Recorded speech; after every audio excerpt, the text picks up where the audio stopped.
Hi everyone and welcome back.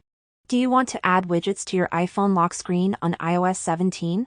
Then I'm gonna show you how you can do just that. But before we start with this video, if you are new here, make sure to subscribe to our channel for more simple app tutor videos like this one.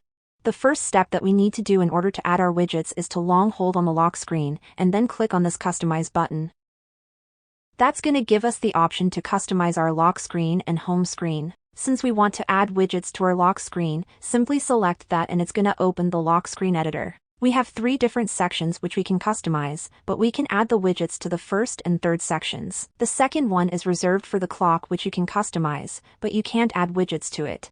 We can click on the first section at the top and this little menu will pop up where we can select the widgets we want to add to our lock screen.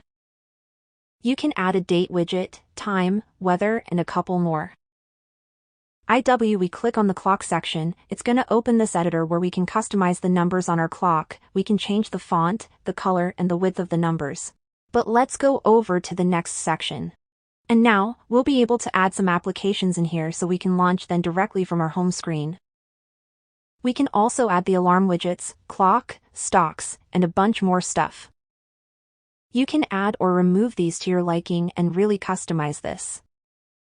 But if you want to create your own widget, you can download a third-party app called Widgetsmith and in here, you'll have a bunch of customization options for your widgets. You can create text widgets, photo widgets, circular widgets, and much, much more. So download the app if you want to, see what kind of widgets you can create and add to your lock screen in iOS 17. But that's essentially it, everyone. If this video helped you out and you were able to add widgets to your iOS 17 lock screen without a problem, make sure to leave a comment on this video and subscribe to our channel for more videos like this one in the future. Thanks for watching.